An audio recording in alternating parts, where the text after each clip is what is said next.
You are watching Gooch Live. We have had a heck of a day. I'll tell you what, we were on together at 4. Now we're here again. We got Z. Z's running late. And you know what? It's been brought to you by the good people at the Hockey News and, of course, Sports Illustrated. And Paramount Sports Management, where I am in the studio. We got one rink with a few kids on it. Not very noisy today, right, but really glad to bring this special to everybody. Breaking news. I think Zenon's there. Oh, Jesus. That is not Zenon Konopka. Hey, COVID hasn't been good to you, Zenon. What's going on there? What's going on? What's your name again? My name's Don Scholar. Don Scholar. You know what? It'd be a lot better if you had Mary Scholar. You know what, Gooch? Don Scholar was great in school. I was, yeah. He's a lot more educated than Z. All right, so tell us what you're doing. Why are you there? Well, I live in the Turks and Caicos in the Caribbean. Do you do the ball hockey? I do. I run the ball hockey league down there, yeah. How ironic this is. This is really ironic, okay? Like really ironic. You just don't move. So I've been to ball hockey in Turks and Caicos. That must be incredible. Yeah, we have, so every Monday night we have a men's. I'll hold on. Hold on. You're not going to believe this. There's like psychics out there. I had no idea who you are, kid. Look at what I'm wearing. Now I got to put the glasses on. Gooch won a Canadian championship. Oh, yeah, we hosted there a couple years ago, I think. Okay, but look at this. I'm not doing this because I had no idea you were coming on, kid. Elected to the Canadian Ball Hockey Hall of Fame in 2006. That's amazing. Yeah, I read that actually. I was looking up on you guys, and that was an interesting career, and I saw that. Yeah, I do the ball hockey league in Turks and Caicos. We also have a roller hockey league for 80 kids, and that's what I do down. When are we getting the invite? How come we are not doing Gooch Live featuring Paul Rosen from Turks and Caicos? You guys can come down, do it live from my deck, my condo. I live on the beach. You can do it anytime. It'd be amazing. You're not joshing us, right? We're in? I am not. Okay. So, and you have a tournament. Why don't we come down when the tournament's on? And if you need an all-star, like if you need a goal scorer, I can still put the boots on. We have hosted some ball hockey tournaments in the past, and we played in the Caribbean Cup. I've organized a few of those over the years, and Anyway, the man of the hour is here. No, we don't need him anymore. We're talking ball hockey. Look at these soft mitts. Like these are soft. Those are paws. We'd call those paws. Those look good. And will you give thank you to you and thank you to Mary. Thank God you're not Zenon Konopka because you're a heck of a lot better looking. So. Thank you for taking some time with us. Let's not get crazy. Thank you for a couple of minutes. That's great. Hook up for Turk and Caicos. I'm in. Paul? I'm telling you, man. Yeah. There's no echo? Doesn't seem to be. Now there's the big Z. Ladies and gentlemen, please welcome to the stage the one and only Zenon Konopka. How are you? Can you hear us? Fantastic. Can you hear me okay? There's no echo? Perfectly. Yeah, we hear you perfect. Hey, Zen, for a second there, we didn't know what was going on. I haven't seen Zen in a while, but that's not him. I know. That's funny. My buddy there, Donnie Boy. He's got a few more gray hairs. Not that many, actually.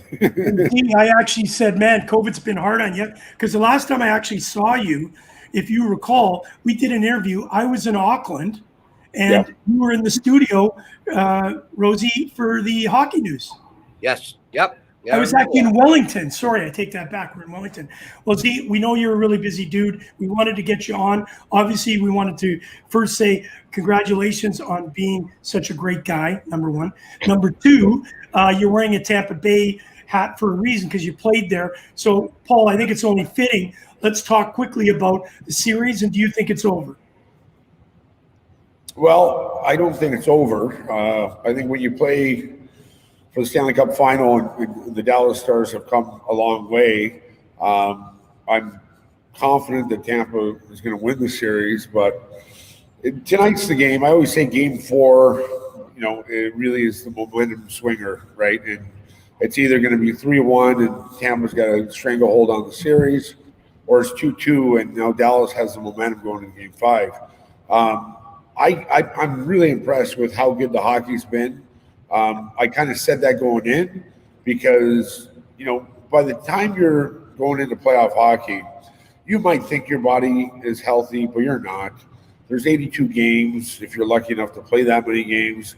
And by the time you get to the playoffs, people, they're worn down. So this was the one time where everyone had their summer before the playoffs. And I think that's why we're seeing some incredible hockey.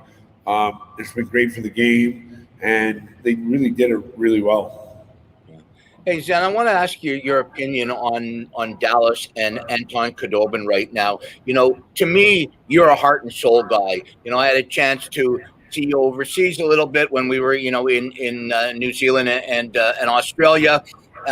You're the type of guy that, as a goaltender, I wanted 20s and Konopkas on my team because you were a heart and soul guy who would do anything. Plus the fact that you had a ton of talent that a lot of people maybe didn't see a lot of time, but you had it. You definitely had it. You know, I remember when you played with the Ottawa 67. So I want to know, for a guy like you, a heart and soul guy, you look at Khudobin now, he's almost 35. He's overachieved like crazy this year as a lifetime backup. He had a bad game last game. Do you still have confidence in him sitting on the bench? Yeah, I think you do, just because of how well he's played. And it's not like he's got hot for a series. I mean, this is the fourth round. You know, after I guess they had somewhat of a bye to play, you know, the round robin of the top teams, but he's done it for 3 series. So if you got a guy that maybe gets hot for a series, the second series, you say, okay, well, here's reality checking in, because you can only go so far. But I think, you know, with goaltenders a little different. I always say for younger players, if you're a defenseman or you're forward, is that, you know, you'll see how big your opportunity is, but everyone gets their opportunity. Sure, a first or second round pick gets a lot more opportunity than other guys. But if you're good enough and you produce in your opportunity, you're going to, you know, there's no politics involved. The coach wants to win. The GM wants to win. They want the best players, okay? And I think too many people talk about politics in the game. If you're going to help them win, you're going to be in the lineup, except for goaltenders, because goaltenders are really weird because, I mean, you could be the third best goalie in your system, and the 2 goalies don't get injured or sick, or you don't get called up. You could dominate in the AHL, and sometimes goalies are better NHL goaltenders than AHL goaltenders just because of the structure in the NHL and the system in the NHL. So it's something that I think you're seeing a lot more of. Backup goalies play a lot more because it's important to rest your number one. And you're seeing some of these guys kind of come through kind of the back door. And I mean, this is a crazy story on, at 35 for him to finally have his breakout. I don't think he started a playoff game before this year. Never. Never. And I mean, he's 3 wins away from probably winning the Conn Smythe. So it's an amazing story. Good for hockey. Tampa's looked extremely good and dominant, but this is what Dallas has been doing all playoffs. Yeah. Everyone thought Colorado, once they came back in Game 7, that was over. So we've seen this before from Dallas, that it looks like they're down and out. Finally, the better team's going to win, and they pull through it. Yeah. Hey, it's great to have Robert Wine with us, of course. And what's really cool is we've got Ashley Langdon tuning in from Edmonton, Alberta. We had him on Mental Health Mondays. Obviously, I'm sure if you know Ashley, Zenon, you guys had a couple of dances, I'm told.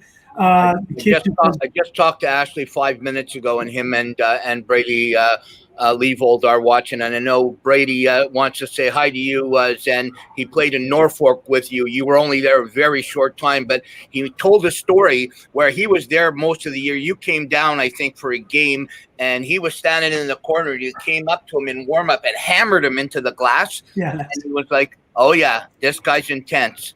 Hey, I want to ask you one last question about the series. What do you think the problem is with Tyler Seguin? He's a hell of a player. He hasn't scored in a long time, and I think Dallas needs him to put the puck in the net.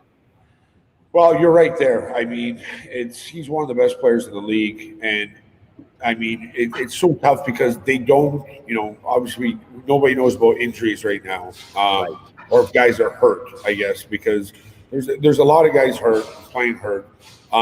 Just the type of player he is, it just seems like there's something off, right? And I think I gotta think there's some type of injury happening with him because it just doesn't make sense. He's too good of a player. There's players that you can hold them down for a while, but a guy like that who I mean he's a superstar. There's got to be something that we don't know. Yeah, I agree. You are watching Gouche Live featuring Paul Rosen. Of course, we've got our good friend Zenon Konopka, Iron Man as far as I'm concerned. He's been on a bunch of our ice hockey classics. We couldn't have done the ice hockey classic, Z, without you. We know that you've got dual citizen. We had to ask you to go from Canada to U.S. To be the captain of the U.S., and you were just absolutely stellar. You played your heart out at all times, and Paul knew that. I was really concerned for Paul when you were trying to get on the bench at him, because I don't think it would have been much of a fight. I would have been sleeping before I knew I was sleeping. So it was just two competitors going at it. Look at this. I just want to say that's a good-looking nose. No, seriously. So before we get into with Payne, the TSN story, we're going to talk about some issues that are here in the NHL. Again, we're not here to bash the NHL. We're here only to bring it to light to people to understand what guys like you played through. Obviously, Paul himself has dealt with painkillers and addiction to painkillers. It's a big thing, but a lot of people don't know you are a good-looking man. Like you are a hockey player first, and here you are, as captain of Team USA over in Australia, fan favorite. Everybody loved you over there. Tell us what you're doing right now. Like, obviously, you are one of those guys that just left everything on the ice. Do you do that while you're teaching the kids too? Yeah, we try to put some good time in with the kids as well. I don't know if Don told you, we're at Niagara Lake, my hometown, their arena. If you look in the back, there's the Wall of Fame, and I don't know if you can see back there. I think I'm in the middle. We can see the nose from here.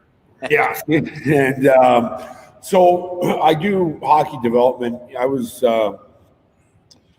lucky enough. Well, I think I'm pretty good at it for a couple of reasons. One, my OHL career, we won a Memorial Cup. We won an OHL title my third year. We went back to the Memorial Cup. My last season, I led the league in assists as the captain of the team.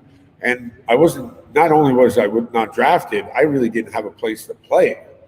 So I had a couple East Coast, kind of tryouts or contracts. And so I ended up taking a job and going to Wheeling, West Virginia. So I realized I had to work on my game. So I went to a skating coach, and I think Tim Turk was on the program. I went to him for shooting, and so that helped me with coaching development. Now, what helped me the most was when I was done playing, I did a bunch of business stuff, and I kind of missed the game of hockey. And a buddy of mine who coached me as assistant coach at Tampa Bay was Adam Oates. And he's got the best development program in the world. At that point, maybe there was a debate. I don't think there is a debate anymore. So I worked for him for a year and a half, and we got to train Stamkos and Dolby and Scheifele. And then when McDavid came to us, that was kind of where it changed. That there was no debate about hockey development. So they kind of call him the dog whisperer of hockey, and he's amazing. Like, Adam Oates' mind is just amazing. So it was kind of tough with having the young kids at home working for him. So after a year and a half, I had to kind of take a step back. But man, it was just amazing what I've learned.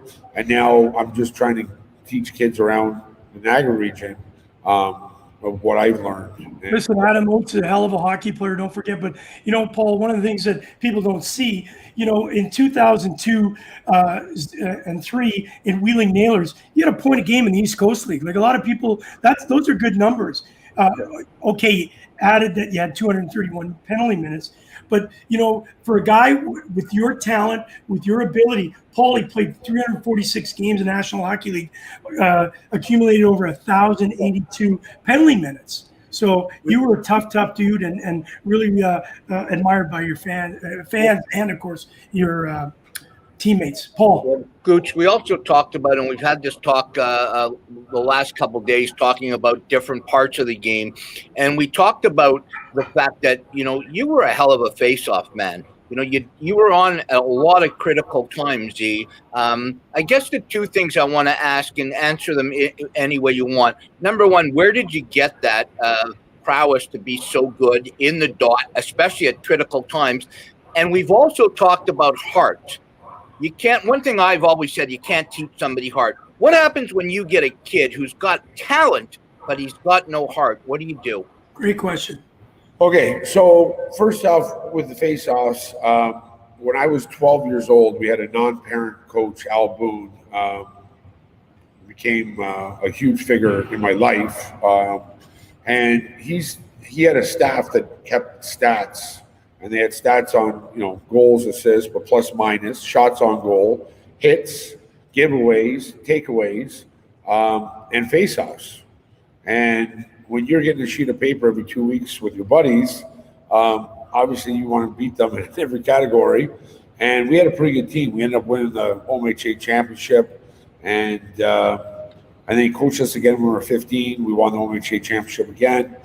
And because we were keeping score of face-offs, and that's why I like about stats is if we never kept score in when you were playing ball hockey in the driveway or on the street, it wouldn't get that intense. But most of the time you keep score, so they were keeping score on face-offs, and it made you convinced you to take it very serious, and I did. When I got to Ottawa in the OHL with the 67s, Hall of Famer Brian Kilray was my coach, and it was simply, if you don't win faceoffs, you don't play center. And it was something that I was lucky that I was pretty good at it. And then they catch somewhat of stats, and then you start realizing that puck possession is so important. So you start being able to be put in key face-offs. And the one memory that was pretty cool, I was playing for the Ottawa Senators, and we were supposed to have a rebuild, but we snuck in the playoffs as the number 8 seed, and we were playing the New York Rangers, and they won the President's Trophy. And we were playing Game 5. The series was 2-2, and we were up 2-1 with about 45, 50 seconds left. And I was taking a face-off on the left side of my goaltender, and I really don't notice many things at all. That when the wife gets her hair done, I don't notice, and then but for some reason, when I played hockey, I never noticed anything at all. But when I went to that face-off, there's 20,000 fans at Madison Square Garden's going nuts, and I looked around. For some reason, I just looked around and I said, "Whoa, it's pretty cool." And I looked at the linesman and I said, "Man, that's pretty good, huh?"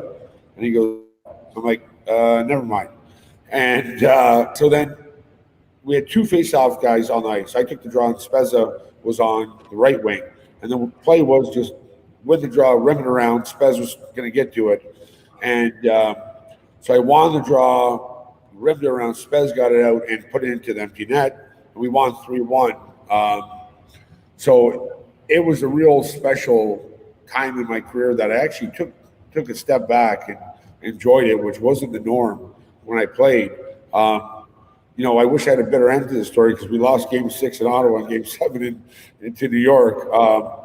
And that playoff run, that's the year that LA beat New Jersey in the Cup final. And we had a really good record. I think we were 4-0 against New Jersey that year, and we would have played them next. So you always kind of think back of, Lundqvist got hot in Game 6 and 7 if we could have won those games. So that was the face-off. Now, the next question, and that's a good question about heart. If you got a kid without heart, or sometimes intensity, and I think the new like toughness, and the last time I was on the program, I think I mentioned it, that is being competitive. You're looking for competitors. How hard are you going to compete on the ice? And that goes hand in hand with having heart. So I think the only way, one of the ways, I'm not going to say the only way, but the way I look at it is if you could surround that player with really intense players that are super competitive, a lot of the time it will rub off on those players because it's, we play a lot of 2-on-2 at the end of the sessions, and we have little games to compete. And I always say that, it doesn't matter if there's OHL guys on the ice or younger kids, you lose the 2-on-2 or whatever game we're playing, you're picking up pucks. And then it becomes really competitive. And I've had a couple guys over the summer that got a lot better with their intensity and heart. And I, attribute that to them just playing with a bunch of guys on a regular basis. Hey, listen, you're listening to Zenon Konopka, obviously a great big ambassador for our Stop Concussion platform, Connected Mental Health, and of course is a big asset to us and a big help with our Ice Hockey Classic. We'll talk about that just after we finish off on a very positive note. Obviously, we're going to be going back. We're going to be getting you back. We're going to make an announcement next week. The Ice Hockey Classic may have a surprise right at Paramount Sports, so we're going to be talking a little bit more about that. But listen, along the right-hand side, there's a bunch of people making some comments. So before we talk about obviously the problem with pain, what you were on with TSN and Rick Westhead, I just want to get some of these people that are asking the question. Al Kerr, a big supporter of the show. Zenon, do you have any regrets as a player who played in the NHL? Well, I mean, it kind of goes hand in hand. I guess we're talking about pain management and taking Toradol, taking needles to play. The one thing that wasn't in that interview, which I wish they would have put in, was that was kind of brought up. If I was to do it again, would you do the same thing? And my answer was I would in the playoffs, and I would if we were in a regular season game to make the playoffs. I wouldn't have done it in the regular season. At that point, you don't really think about your future, and you just want to play and you want to win, which is it's a good trait to have, but that's why we have to have controls on, controlling our intensity. We're bred to be intense, and we're bred to want to play. And sometimes you got to pull back the reins, and especially when it comes to long-term injuries. Paul, that's a great answer. I really like it. Appreciate it. Bill Ziegloff, one of your friends, our friends, of course. Z, he got to see you play in Brisbane and in Sydney. Bill asks, he's talking about you describing your help with kids with Adam Oates and that. So he's just saying it's amazing that you're helping the kids. Brady's on. Konopka, he calls you. What was the name of your rabbit? Hoppy. I thought it was okay, close. Nobody knows this other than a very select group of people. Zenon Konopka, this tough, ugly guy. Don't say ugly. Hey, we're all on the same show. Ugly. You know what I mean? Look at Z. I love Z. You're supposed to say rugged. That's what I meant. I meant rugged. But I just wanted to make sure that people know that I love you. So don't Brady's still concussed from your hit. Yeah, hope you are well, man. Brady's asking, how are you doing right now? As far as I've known you for many years, I know you're really active at a time where, everybody's kind of slowed down. Zenon Konopka hasn't. You're a father. You've got, I think, 14. I think you almost got a hockey team of kids right now. Your wife, you've been working hard, obviously, with all the things you do and keeping all focused. How you doing right now? Yeah, good. I mean, with the TSN program, the interviews were about a year ago, if not more. And because I forgot the first reason it was delayed, and then COVID hit, so they couldn't edit the program to get it out. Over that year, probably about 4 months ago, I found a new therapist that I've been looking for, a guy or woman that could take care of my body a little better. And I was lucky enough to find him, and he's made a huge difference on my everyday life. It sucks. I mean, you understand that you're going to pay a price when you play the game of hockey, especially the way I played the game. So you just want to find, the best alternatives to pain management. And this guy, who's a physiotherapist, he teaches at the university, is amazing. So it's really a breath of fresh air. All right, so we're going to get into it now. Obviously, there's people asking the question. Brady says he's still concussed from the warm-up in Norfolk. But the people really want to know about, obviously, what you're going through. And Paul, Ashley starts this off. And then you can chime in here, Paul, once Zenon has talked about it.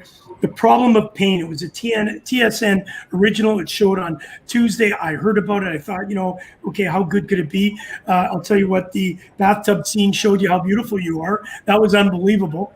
But I think the overall message was really hit home that, you know what, a lot of people don't know what type of punishment you guys played. You, Paul, as a goalie in sledge hockey. You, Zenon, of course, playing as long as you did in the NHL. So Ashley's saying, are painkillers good for the brain? What's your outlook, Zeno?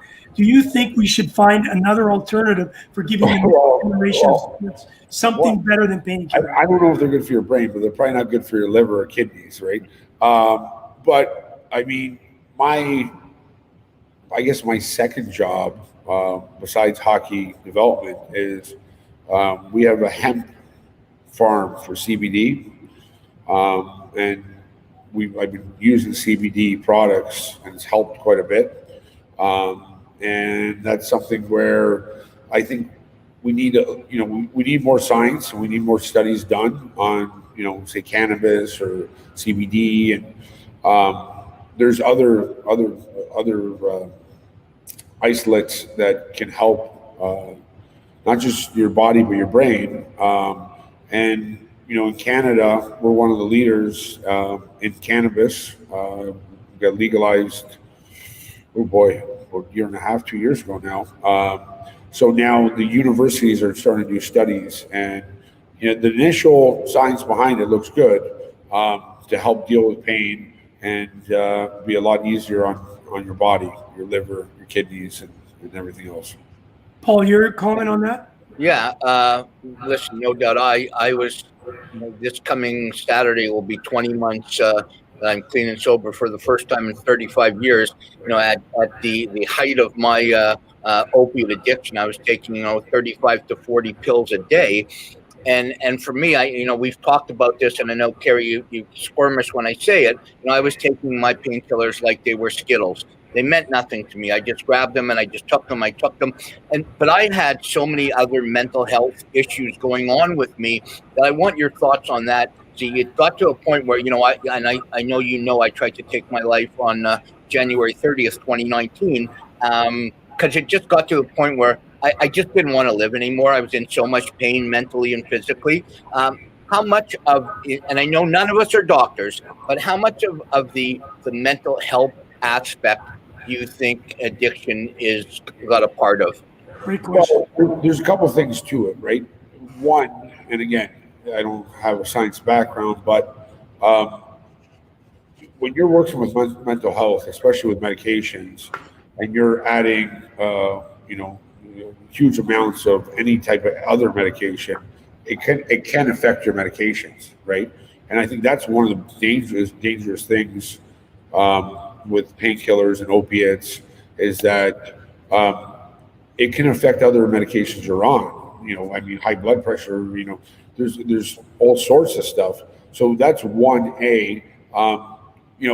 2 is because of the intensity of hockey, but intensity of just everyday life.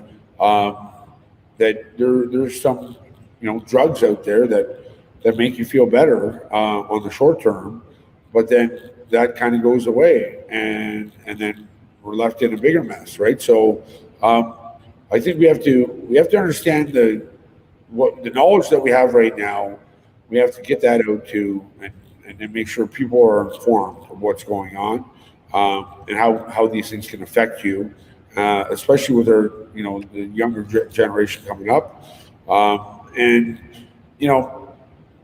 I think, obviously, Rosie, your story is inspirational, because now obviously you saved yourself, but you're going to save a lot of other people because of the experience you had. So I think it's important for people to tell their story, because I think there's a lot more people in those situations than we think. Absolutely. And listen, Robert Wine and Ashley Langdon have a question that I'd love to hear the answer to from you. The first one is, was there an unspoken pressure to take them from the coaches, owners, or et cetera? And along with that, Z, what would you have taken to get through the pain? Well, the biggest thing in the TSN show was about it's a needle. It's called Toradol. And Toradol is a high anti-inflammatory, and when you take it, it does kind of numb your whole body. You feel like, I think Quincy said, you feel like Superman. Yeah. I think the first time you take it is probably the strongest. After that, it does kind of like other maybe prescription drugs. You never get that same feeling. But to us, it was told that it was safe, and now the science is coming out just saying that using it more than 5 times in a calendar year is not safe. That wasn't translated to me or anyone else. I mean, if it was and they were going to give it to me, I probably would have took it either way.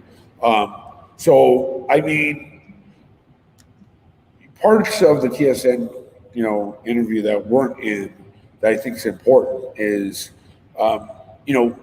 I got to play in the NHL for a long time, and I got a lot out of the sacrifices I made, right? Yeah. Comparable to, I got buddies that played in the East Coast or the AHL or played in Europe, and they're hurting big time. Some because of taking painkillers to play, some from taking head injuries with concussions, right? And yeah, it's great. I've had a lot of people reach out to me, and I appreciate that. But I'm good for now. Yeah. But I think we need to help not just former NHL players, but hockey players in general. Absolutely. See, I know you don't have a lot of time, so I just want to, if we don't mind, and you can chime in at all times, Paul, but I want to go through, we've got really good interest on the right-hand side, and I'd love everybody that's participating to get in here. Natalie Perkins, whom Z, she was part of the Ice Hockey Classic. She was one of the therapists that took care of the boys. Given the big dollar contracts in elite sport now, I'm constantly surprised by the minimal amount spent on support, such as physio for athletes, which in many cases negates the need for painkillers. Now you've found a great new therapist who makes a difference. Why didn't it happen back then? Could you comment on that? Do you think that some of these injuries, because I can only state I didn't play at your levels, guys, even though third division ice hockey was tough. We were blessed. We had 3 therapists. Right after the game, they took care of, sorry to say, the big guys, and didn't really take much care of the Germans. And I apologize for that, but that's just the way it was. We played 40 minutes a game, so we had the benefit of that. Do you think if they took more time with the injuries that you had and gave you maybe a little bit more time off, that would help in any way, guys? Well, I think it's a great comment, and finally, it's starting to happen where, people, the Toronto Maple Leafs, the Chicago Blackhawks, the New York Rangers, the Montreal Canadiens, they would do anything to have a higher salary cap. They don't care if it's a luxury tax that you had to pay $10 million for every $1 million you could spend. These teams or some of these teams would do it. So why not spend a great amount of money on the therapists that are going to be treating your players that are making $83 million? It never made any sense. Part of it was sponsorships. Part of it is kind of an old boys club. But you look at Toronto, now they have a sports science department. You look at Buffalo, they brought in a team from Europe. So now you're starting to see it more and more. And I think it's going to be the new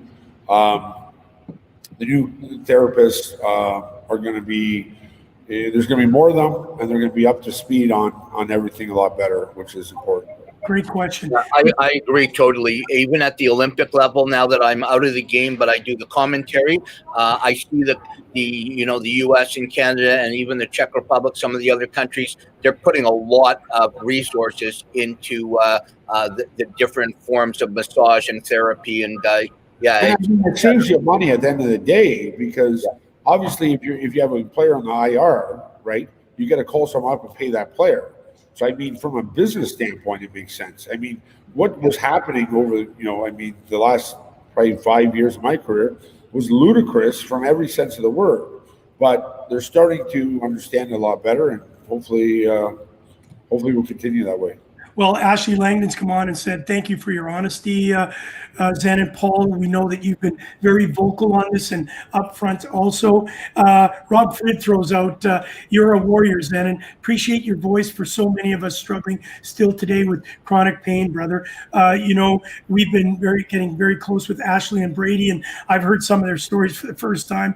Rob Frid I've known for a while, and he's had lots of trials and tribulations. So your courage and your honesty. I know there may be some backlash, not serious backlash because you're no longer playing in the NHL, but I have been told that the NHL has started to delete some of the tweets and stuff that Rick Westhead has done. So they're a little bit nervous about, it being painted with the wrong brush. My personal opinion is, guys, if you're worried about being painted with the wrong brush, clean the colors up. Just be more upfront and say, look, we've had some problems, and here's what we're going to do to fix those problems. Well, I don't even think, obviously the NHL doesn't want to admit to anything, and I understand it's a business. So we're not saying, we don't need to admit to anything. The whole concussion thing, we don't, in a perfect world, would some people like that? Sure. For me, let's just fix things moving forward. Yeah. If we're not learning from our mistakes, what are we doing? Yeah. Why we're not helping the young kids of tomorrow? I got young kids. Are they going to play hockey? I don't know. But if they do, I would like to leave it a safer game than when I got there. And everyone just has to come together. And what's kind of lost in the special, there's three of us really on that. And for me, my whole stance was, let's just put our heads together and figure this out. Absolutely, I agree. I'm not upset or anything out. And like I said, I would have played in the playoffs again, taking those needles, and I would have played in the regular season when something was on the line. Yeah. But, so I'm not going back and pointing fingers at someone and say, listen, I knew what I signed up for, and I knew what I was doing. But there's a lot of guys that played in the minors that weren't compensated for their efforts. Yeah. And we need to help everyone involved, and that starts with the NHL down. Yeah. Well, we heard Brady's battling. I think you brought it to my attention, Paul. Brady's battling for his teeth.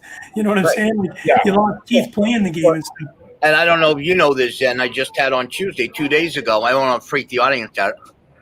So I have no teeth. I had all the 4 teeth left I had up top. I had taken out on Tuesday. I have no teeth left. I'm waiting for a plate to come in.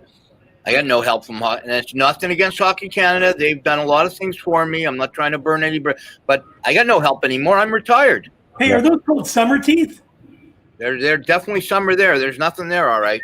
Hey, Z, I've seen those live, so I'm a little nervous. I want to keep my chiclets. I've been through it, and I know, Z, you have too. Bill Ziegler, I find osteopath and acupuncture helps with mental training, having electrodes in my spine. Also on painkillers. Obviously, Bill has suffered some spinal injuries. We know Scott Holler, who is an osteopath. They get closer to the problem and work on it. Do you feel that it's important for young kids today? You're a father, Paul, yourself. Is it important to find, as Natalie says here, may I add, many therapists are chosen because they know the right people, not because they are great at what they do. And I think that's sometimes the case where, the trainer for a professional team is not necessarily the best person. It's somebody that knew the owner's wife, cousin, uncle.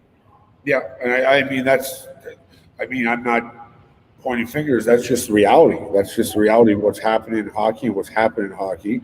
And I mean, that's where we got to, we got to cut the bull and get the best people in place at every hockey level. And it's important with that. And I also think it's important when we're younger, like with our bodies. So, like you said, Gooch, when you played in Europe,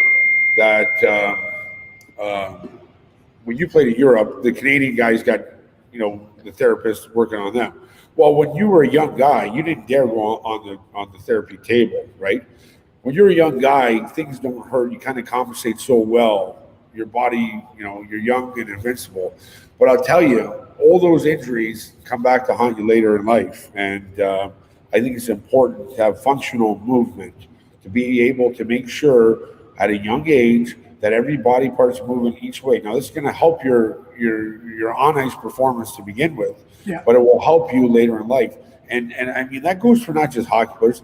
That goes for, I mean, there's a lot of people, landscapers, I mean, plumbers, there's a lot of manual labor people in this world. We're not just talking about hockey players. We're talking about saying, okay, the best information we have out there, if it's Canada, US, Europe, let's share that and figure it out.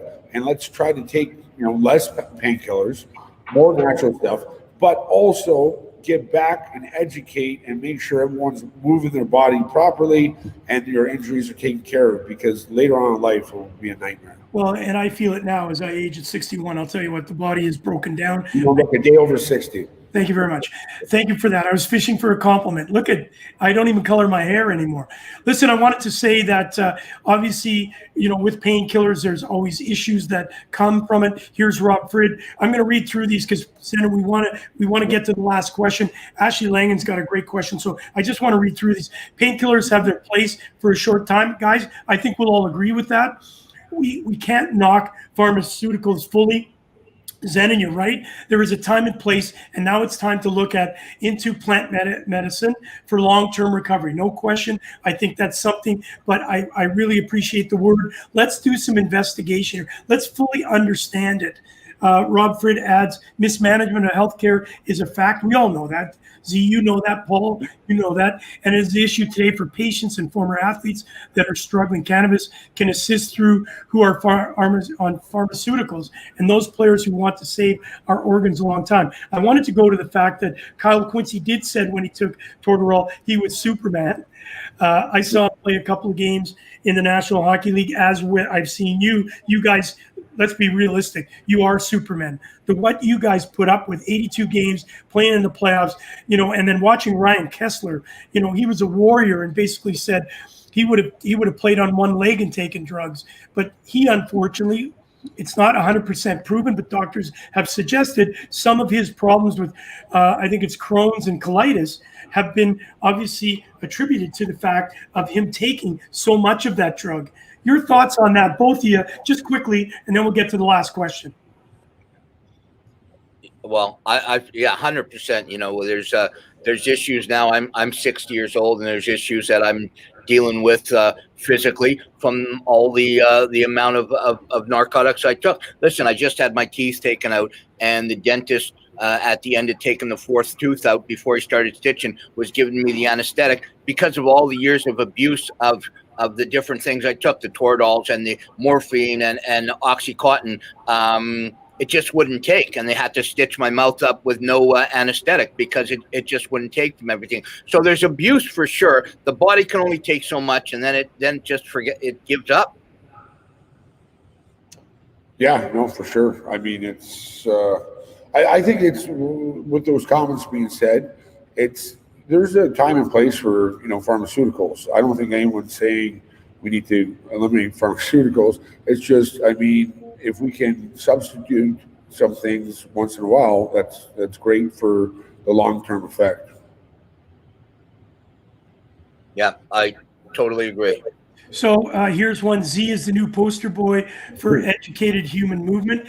Z, I was not calling you ugly. I was just suggesting that, you would have a place on a poster. Now you're the poster boy. So it's great to hear. Listen, we got a chirp from a guy named Tim Turk. he was going to try and make it on Knuckles Muldoon, one of the best ambassadors for kids out there today. What is Knuckles Muldoon? that's a, you know how like you don't make up your own nicknames. Well, I think Turk made up. He's a big turkey, and made up a couple of nicknames for me. None of them stuck, just with Turk. But no, Turk's a great guy, great shooting coach, and great shooting coach, even better person. So I haven't seen Turk in a while, but I'm going to look him up, and we got to get together. He's been on the show with us. I saw him today, Paul. You didn't get to see the sign. I walked into our shop the other day, and I look and it says, "Hey, say hi to Paul. It's Turkey." And I'm thinking, who the heck is Turkey? I had no idea. No, in the parking lot today, he looked like a butterball turkey, for God's sake. Sorry, Timmy, I had to use that on you. Okay, just a couple more comments, then we're going. Last question. Yep, obviously we all know that the physical just didn't start in the NHL. See, you played like that when you were a kid, all the way probably through your junior years. So this devastation of injury does not just start because you're playing in the National Hockey League. And you're right, guys like Brady and Ashley that maybe never got to the NHL and didn't make that kind of money that a lot of the NHL guys do. Now what do? They're damaged goods. They have to go out at 35 and get a job. You know, maybe they can't do landscaping. Maybe they can't. We can't even lift up. And that's realistic. That's totally realistic, and that's where we have to just do a little better. Yep. Fantastic. All right, Paul, before you go into your last question, this was a good one from Ashley. Last question from Ashley. So would you have would you have our carriers lasted longer if you were allowed to use Canada's bag? Okay. I know that I think you have mentioned, I know Kyle Quincy mentioned it to me, at the end of a game, you guys are so high, right? And I don't mean on drugs. I mean, you know, the adrenaline that you're on, you know, the 20,000 fans is screaming your name. Obviously, Paul, you being at the Olympics, and, you know, everything's just heightened. And then you get in the dressing room. I would sit with my guys and just, oh my God, you'd grab a beer, have a beer, take a shower. For us, that was it. I never saw drugs in my time. But I've heard that at the end of a game, sometimes for you guys to come off that high, there's ambience. You're grabbing a bowl of it, throwing it in your mouth. You're trying to get sleep. You're going down. You're going up. You're going down and up. Talk to us a little bit about that. How bad was that? Well, I mean, and again, you know, things have changed. And I mean, from state to state, you have different laws and regulations. But I mean, I was on teams where, you know, you would just get your sleeping pill, your Ambien on the bus. Like, you fly in on, you know, private flight, and then there'd be a bus waiting for you to take you to your nice hotel. And when you got off the bus, you know, it was late at night, and the trainer would just be handing out sleeping pills. And if you didn't want one, you took one because someone else would trade you something for it, right? So, I mean, was that right? No, but that's the reality of what happened back then. And it became, I mean, somewhat of a minor issue for sure, and it could turn into a major issue. So I don't think that happens anymore. But, you know, we live and learn, and let's just learn as quick as possible. Fantastic. Right. Well, last question from you. With me on the Olympic level, that never happened. Everything I did on my own. I went to my doctor, or I bought off the street. I probably was the only guy on Team Canada who was doing what I was doing. So I don't think we have the issue at the Olympic level. And we're drug tested all the time anyways. So it's not like that. That's the last question I wanted to ask you, Z, and thanks so much for taking the time. Really appreciate it on a Friday night. Do you think that the drug testing in the NHL should be the same as it is at the Olympic level? No, I don't, because I don't agree with Olympic drug testing. I mean, Nicholas Backstrom didn't play in the finals for the Olympics for gold medal and off an allergy pill. So, I mean, somewhere in between is probably where it should be at. But no, I think the Olympic, you know, restrictions are ludicrous. Good. So I agree with you 100%. Like, I was calling a spade, but like, I mean, it's. I mean, I remember guys going off my team to the Olympics, and it was just so crazy on what they can take. You know, like, and I mean, at the end of the day, some of these poor guys go to the drugstore, and I mean, we're talking about like not just like one or two over-the-counter drugs. We're talking about like probably 100 that you can't take, right? So you almost have to have a science background on, you know, and I mean, don't get me wrong. I'm sure Sweden and other countries give you a list, but if you're used to taking something, it's pretty ludicrous. Well, the crazy thing, real quick, on as an Olympic athlete, is as soon as you make the team that year, the CCES, the Canadian Centre for Ethics in Sports, you get a list as a Canadian athlete, and every single one has a drug identification number. And if you do something that is not on that, that's your own risk, and you're done. 4-year suspension. Yeah. Yeah. Well, listen, Z, again, we thank you very much on your busy schedule. Mark Simon says, one of my favorite shows so far. Thanks a lot. Fritter's saying, appreciate you, Z. Keep up the good work. Fight and continue to be the voice for so many guys out here, my friend. Hope to see you at Ludzi soon in Niagara again, brother. Hey, listen, as we leave, I just want to pop up a picture. Here you are, you know, with one of our favorite, Emerson Edom. He was a great guy. You won the first inaugural cup over there, and here you are against Nolan Yonkman. Well, probably about 4 or 5 inches bigger than you. Good. Why did you show those two pictures? Because both of those, I was a coach of Canada, and both of those we lost. Well, because you only coached twice and you lost twice. So sorry, that's all. That is true. That is Times I came the other time, but I had my broken foot. That was unbelievable. That's how this is a quality dude. He broke his foot and he couldn't play, but he would not let us down and said, Gooch, I gotta come. And he coached, and you should have seen him coaching. He was crazier than I thought. He was going to get on the ice and go after the referee, Craig Campbell, a few times. Okay, in closing, I just want to say, Zenon, we're doing some plans. I hope you can be a part of it. You're done now. Say goodbye. Thank them for all that you've done there. We hope you're going to be involved. We're going to make a big announcement next week, and I want you to be a part of that. Yeah, for sure. No, thanks, guys. And I think I got 6 minutes left to get on the ice. So get on the ice, kid. Thanks. You see my back from the ice time. You're a quality guy. You're a quality dude. All right, I'll put Donnie back on. Up to home. Yeah, come on, Don. We got to talk about our trip to. I got to hurry up. I got to eat. Where's Donnie? Hey, I'm here. Okay, Donnie. Listen, you got to let us know once we get out of jail here, and Paul and I both collect $200 for passing go. We got to know when we're coming down, because I got to get in shape. Honestly, God, I would love to do something with you guys. I'd love you to do it from Turks. Zenon comes every year. He does a hockey camp with me and for all those kids. A lot of people don't know that. It sounds like paradise, but he comes. We spend the whole week doing a hockey camp with all the kids, and it's just a great place to hang out. I'm donating my time to come down. Hey, Gooch, you bring Tony. I'll bring Ariana. Great. Well, absolutely. We're going down to work. What? Well, we work at night. We work at night for a couple hours. All right, good. We'll make it work. Sounds great. John, I know you've done a lot for Z, and listen, we're so blessed to have him in our life. And of course, if you're a friend of Z, you're a friend of ours. Thank you. He's a great guy, and I appreciate you giving me a couple minutes. Yeah, you look good. Hey, well, you know what we should do is, realistically, now that you've mentioned that you do hockey down in Turk and Caicos, how long are you up here for? Well, we've committed to stay for a few more months here in Niagara on the Lake. Things are pretty hot where we live, and school's online. Yeah. So with Zenon's help, he's helping us enter into the Niagara on the Lake Hockey League and get my kids some ice time, and they're literally experiencing ice hockey for the first time as a team. You know, fantastic. Okay, so what we'll do is maybe next week Z can give us your email. We'll get you on specifically and talk about hockey and Turks and Caicos. Come on. Yeah, absolutely. Yeah, that sounds great. Fantastic. Tony, thanks, buddy. Yep. Thank you. Have a good night.